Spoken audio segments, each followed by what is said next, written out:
Distinguidos estudiantes, una vez más sean bienvenidos y bienvenidas a esta tercer videocápsula.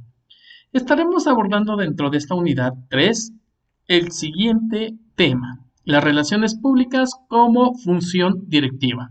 Pero para ello tenemos que mencionar un punto muy importante que lleva por nombre opinión pública es igual a materia prima de las relaciones públicas.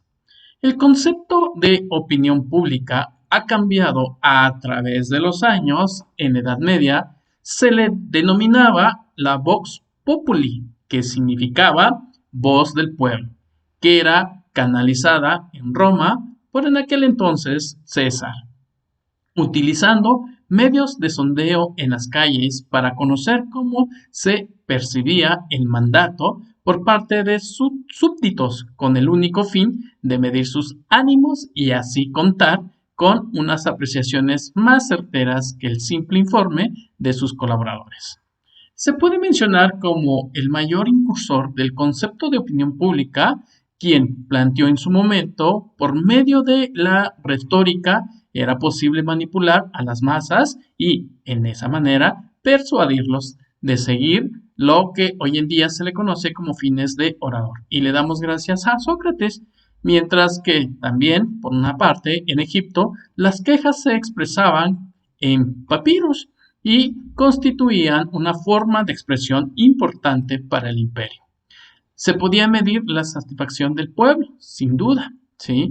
También, ¿por qué no decir que la opinión pública recibe diferentes definiciones?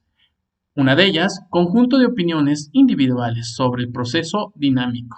Otro autor muy importante, Bernays, nos dice que la opinión pública es que se relaciona y que debe de trabajar a nivel público con ese material vago y, sobre todo, se debe también comprender la opinión. Bernays nos dice también que el carácter y los orígenes de la opinión pública, los factores que conforman cierta individualidad y la psiquis de un grupo para entenderse si queremos práctica e inteligente la profesión.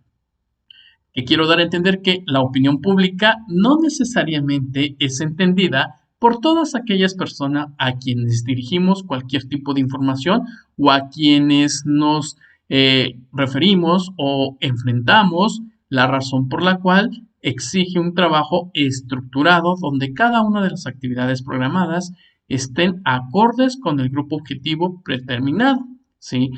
La opinión pública existe y es mensurable tenerla a favor de la organización, ya que influye verazmente para atraer público, razón por la cual la auditoría debe ser impecable frente a las acciones de las empresas con el fin de transmitir transparencia de esta misma.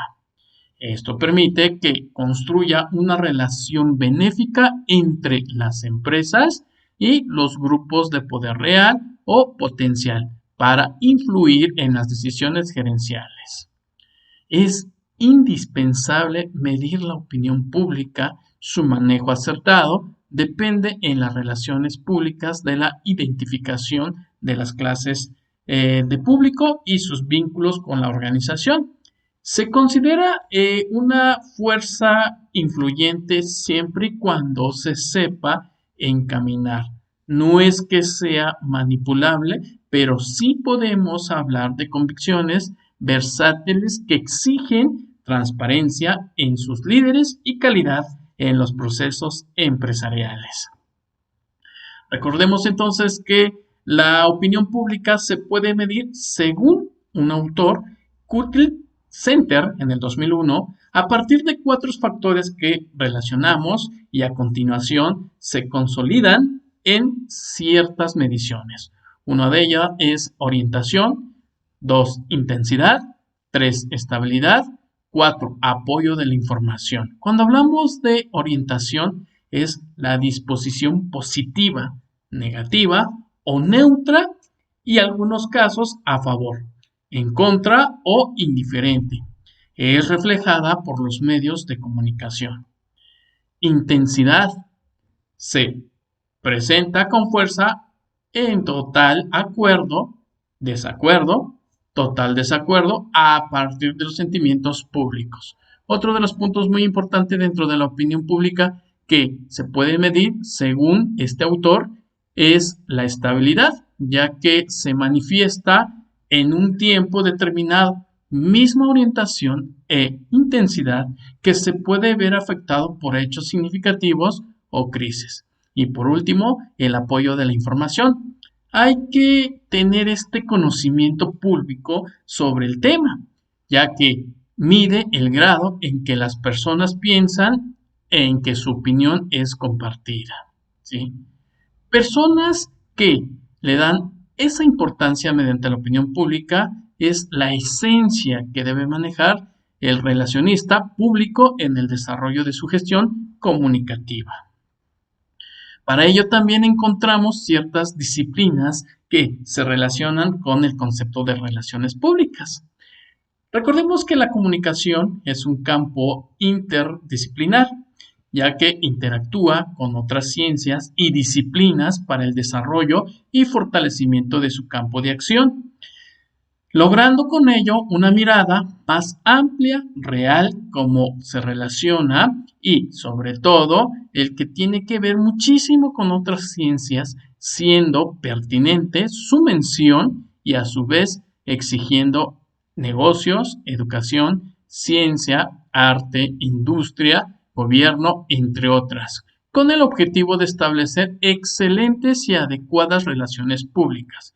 Entre ellas podemos reseñar la psicología. Recordemos que la psicología aporta el conocimiento individual, conductas, motivaciones y necesidades. Estas tienen que ver muchísimo con las relaciones públicas y resulta primordial conocer las inclinaciones humanas, como por ejemplo las ideas de una persona acerca de lo agradable o desagradable que, aunque solo sea la imaginación. La sociología. Esta ciencia estudia el comportamiento de los seres humanos en sociedad y tienen en cuenta dos hechos básicos: la conducta de los seres humanos que muestra pautas regulares y las recurrentes. Las personas no son criaturas aisladas, sino que son seres sociales. La antropología es el estudio del origen, características y desarrollo de los grupos humanos como género biológico y de las comunicaciones como creadoras de culturas.